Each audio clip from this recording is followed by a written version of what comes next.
Hello guys, welcome back to our channel. This is Priyanka Panchal.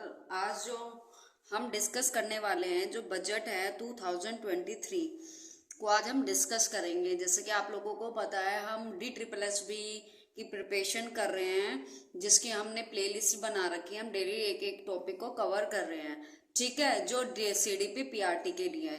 और एक side में हम क्या कर रहे हैं, अपनी GS को कंप्लीट कर रहे हैं, जो ऑल कैप को जितने भी कॉम्पिटिटिव एग्जाम है उसके लिए टॉपिक्स नेसेसरी और मस्ट होते हैं, ठीक है। तो हम डिस्कस करते हैं, स्टार्ट करते हैं बजट 2023। तो ये जो बजट है, ये 1 फरवरी 2023 को पेश किया गया था, ठीक है।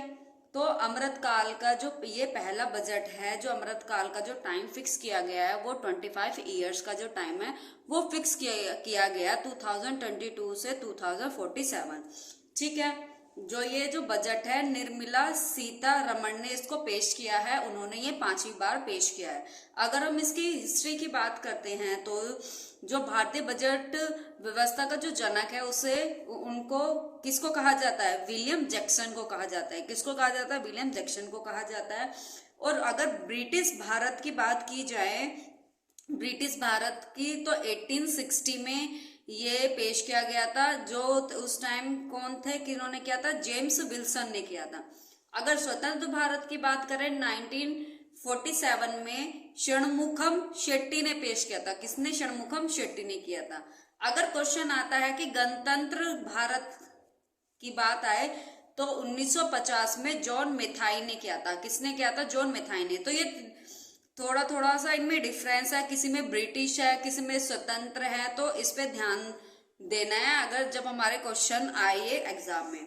और सर्वाधिक, अभी तक जो सर्वाधिक जो बजट है किसने पेश किया है, वो मोरारजी देसाई ने पेश किया है, जिन्होंने 10 बार किया था, ठीक है। जो पहली महिला थी, वो किसने किया था? पहली महिला कौन थी जिन्होंने बजट पेश किया था? वो इंदिरा गांधी थी। अगर बात की जाए कि पहली पूर्णकालिक और सर्वाधिक बार, पूर्णकालिक भी और सर्वाधिक बार, मतलब ज्यादा, सबसे ज्यादा किसने पेश किया है महिला में? तो निर्मला सीतारमण ने पेश किया, ठीक है। तो इसमें बात की गई है, जो आर्थिक विकास दर है वो 7% से होके 6.5% की गई है। पहले 2022 से 2023 में 7% थी। अब जो है 2023 से 2024 में ये 6.5% है, ठीक है। अगर इसका कंपैरिजन किया जाए 2014 से, जो प्रति व्यक्ति आय है अब हमारी 1.97 लाख है। कितनी है? 1.97 लाख। और अर्थव्यवस्था, जो अर्थव्यवस्था है विश्व की, हमारी 5वीं अर्थव्यवस्था बन गई है। पहले ये 10वीं अर्थव्यवस्था थी, अब 5वीं अर्थव्यवस्था बन गई है, ठीक है। इसने किसको पीछे किया? ब्रिटेन को पीछे छोड़ दिया। इसमें कुछ बात की गई थी बजट में, जो कुछ योजना थी, उसमें किस चीज का क्या, कितने का प्रावधान है, वो हमारे एग्जाम में नहीं आएगा। उससे रिलेटेड मैंने कुछ जो योजना है उसको अपनी तरफ से इसमें डिस्कस किया। जैसे स्वच्छ भारत अभियान, मिशन या अभियान का भी शुरू किया गया था, 2 अक्टूबर 2014 को किया गया था। उज्ज्वला योजना, जो उज्ज्वला योजना थी, 1 मई 2016 को पेश किया गया था, बलिया में किया गया था, और ये LPG कनेक्शन से रिलेटेड था। PM जनधन योजना 28 अगस्त 2014 को पेश किया गया था, ठीक। तो ये जो अमृतकाल के कुछ विजन हैं, उनको अमृतकाल के जो विजन हैं उनको हासिल करने के लिए 3 चीजों पर ध्यान केंद्रित किया गया है। एक, फर्स्ट है युवा वर्ग पर विशेष ध्यान देते हुए नागरिकों के लिए अवसर। सेकंड है रोजगार सृजन में वृद्धि हो। थर्ड है सुदृढ़ और स्थिर वृहद आर्थिक वातावरण, ठीक है। तो ये क्या है? इन विजन को हासिल करने के लिए कुछ रूपांतरण की जरूरत है। जैसे महिलाओं का आर्थिक सशक्तिकरण हो। सेकंड, PM विश्वकर्मा कौशल सम्मान, PM विकास योजना बोलते हैं जिसको। विश्वकर्मा का मतलब है जो पारंपरिक शिल्पकार है, उनको वित्तीय समर्थन देना, कौशल विकास करना, बाजार और डिजिटल साक्षर उपलब्ध कराना, ठीक। थर्ड है पर्यटन, हरित विकास। फोर्थ है जिसमें हरित खेती होगी, हरित ऊर्जा और हरित भवन से रिलेटेड है। ठीक है, ये जो अमृत काल का जो ये विजन है ना, इसमें ये 3 पॉइंट को हासिल करने, ये जो 3 चीजें डिस्कस की है, और इनको डिस्कस करने के लिए कुछ चेंजेस की जरूरत है। जो चेंजेस है वो ये 4 चेंजेस है। ठीक है, अब बजट के अंदर ना कुछ प्राथमिकताएं हैं, जो टोटल हमारी 7 प्राथमिकताएं दी गई हैं। फर्स्ट है समावेशी विकास, मतलब सबका साथ सबका विकास। ठीक, सेकंड हमारी अवसंरचना और विनिवेश। थर्ड है अंतिम छोर तक पहुंचाना, मतलब हर एक, चाहे वो लो लेवल का मीन्स लो वर्ग का हो या हाई वर्ग का हो, कोई भी अगर योजना है, कोई भी गवर्नमेंट की स्कीम है, कुछ भी है, तो उन तक वो पहुंचना चाहिए। इसका मतलब ये है। फोर्थ है युवा शक्ति, फिफ्थ है वित्तीय क्षेत्र, सिक्स्थ है हरित विकास एंड सेवंथ इज सक्षमता उभारना। अब हम इसको फर्दर डिस्कस करेंगे कि इन जो प्राथमिकताएं, इसमें क्या क्या इंपोर्टेंस किया गया, किस चीज के बारे में बात की गई है। ओके, तो जो पहली प्राथमिकता है वो समावेशी विकास, मतलब सबका साथ सबका विकास। इसमें बात की गई है जो कृषि वर्धक निधि है, एग्रीकल्चर एक्सीलरेटर फंड की बात की गई है। आत्मनिर्भर बागवानी स्वच्छ पौध कार्यक्रम, जिसमें 2200 करोड़ रुपए का प्रावधान है। मिलेट के लिए वैश्विक केंद्र श्री अन्न, ठीक है, श्री अन्न, जिसका मतलब है पोषण हो, खाद्य सुरक्षा और किसानों का कल्याण हो, जिसके अंदर मतलब सबसे बड़ा उत्पादक और दूसरा सबसे बड़ा निर्यातक है। जो ये हमारा जो भारत है, सब से जो ये मिलेट है, मोटे अनाज है, सबसे बड़ा उत्पादक कौन है? हमारा भारत है, और दूसरे नंबर का सबसे बड़ा निर्यातक है, मीन्स एक्सपोर्ट। भारतीय बाजार अनुसंधान संस्था कहाँ पे की गई है? भारतीय बाजार वो हैदराबाद में की गई है, को उत्कृष्ट केंद्र बनाया गया है। ठीक है, हैदराबाद को उत्कृष्ट केंद्र बनाया गया है। नेक्स्ट है, अब ये मिलेट्स में आता क्या है? ये क्वेश्चन पुट अप हो सकता है कि मिलेट्स में क्या है, कोई भी एक अलग दे दे। तो मिलेट्स में, मोटा अनाज में आपका ज्वार है, बाजरा है, रागी है और कुटकी है और सामा, कुटकी एंड सामा। ठीक, फोर्थ समावेशी शिक्षा और किस चीज की? जो 20 लाख है, 20 लाख करोड़ रुपए का कृषि ऋण। ठीक है, 20 लाख रुपए, 20 लाख करोड़ रुपए का कृषि ऋण। फिफ्थ है स्वास्थ्य शिक्षा तथा कौशल विकास। अब इसमें क्या है? सिकल सेल एनीमिया, उसका उन्मूलन मिशन किया गया। मतलब सिकल सेल एनीमिया में क्या होता है? जो ब्लड है उसकी कमी आ जाती है। ठीक है, तो इसको खत्म करने के लिए सिकल सेल एनीमिया का जो ईयर है वो 2047 का रखा गया है कि इस टाइम तक इसको खत्म हो जाएगा। जिला शिक्षा एवं प्रशिक्षण संस्थान, अध्यापक का प्रशिक्षण। और इसमें क्या किया गया है? जो अध्यापक है, जो टीचर्स है, जो अध्यापक है, जो शिक्षक है, उनको ट्रेनिंग दी जाए। ठीक, और क्या बात की गई है समावेशी में और बात की गई है बच्चों एवं किशोरों के लिए राष्ट्रीय डिजिटल लाइब्रेरी। अब क्या है डिजिटल लाइब्रेरी? अब लाइब्रेरी तो खोली गई थी, अब है कि डिजिटल लाइब्रेरी हो, मतलब हर फोन पे डिजिटली बच्चे पढ़ सके, एक साथ कितनी भी कोई भी बुक रीड कर सकता है डिजिटली। सेकंड है, जो सेकंड हमारी प्राथमिकता क्या है? अंतिम छोर एवं व्यक्ति तक पहुंचाना। ठीक है, हर कोने कोने तक कोई भी स्कीम हो, उसका लाभ हर किसी को मिलना चाहिए। अब इसमें क्या बात की गई है? आकांक्षी ब्लॉक कार्यक्रम में 500 ब्लॉक की बात की गई है।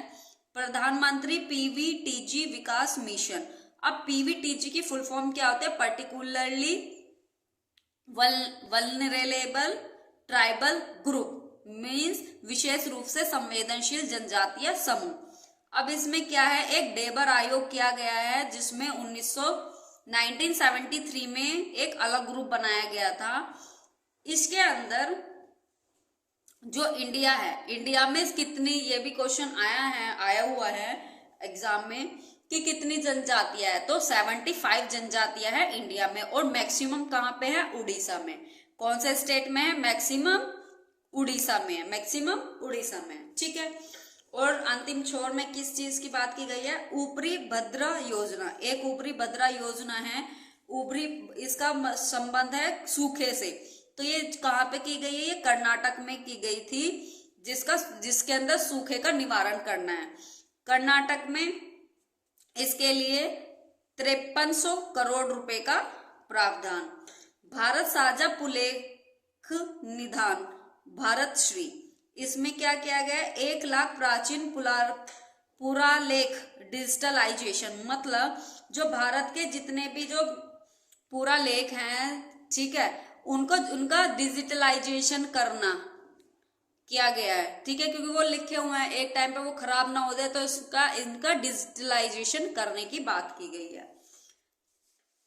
थर्ड है हमारा अवसंरचना और निवेश। अवसंरचना और निवेश में क्या बात की गई है? पूंजीगत व्यय। जो पूंजीगत व्यय है हमारा, वो हो गया है 13.7 लाख करोड़, ठीक है, जो हमारा 4.5% है ऑफ जीडीपी। जीडीपी का कितना परसेंट है? ये 4.5% है।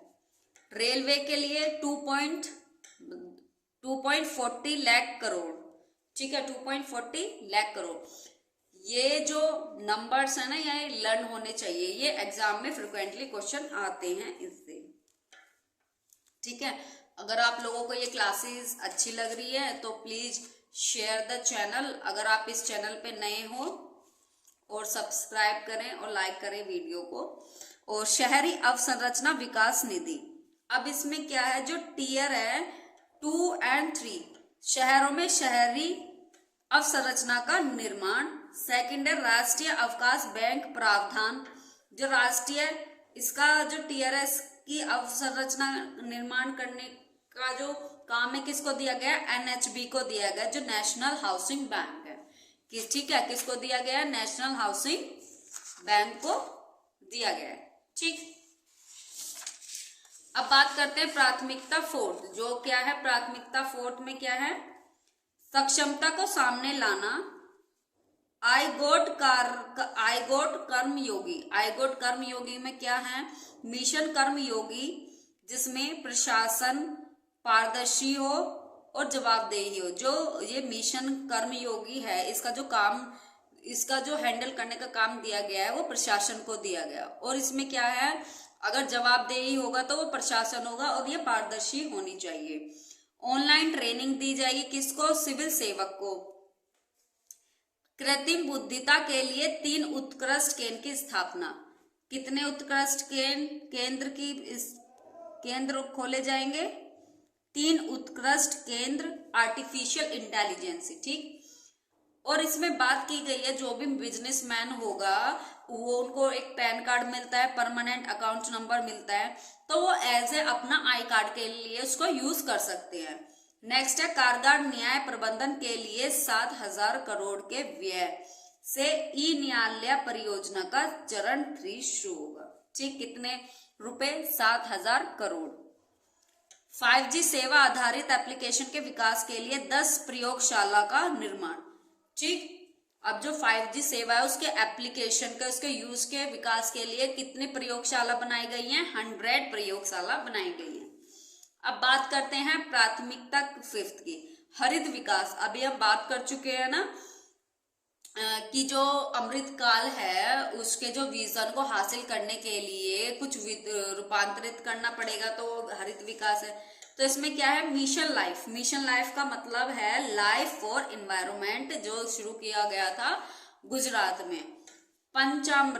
पंचामृत में क्या था? COP26, जो पीएम मोदी ने स्टार्ट की थी जलवायु परिवर्तन से लड़ने के लिए 2070।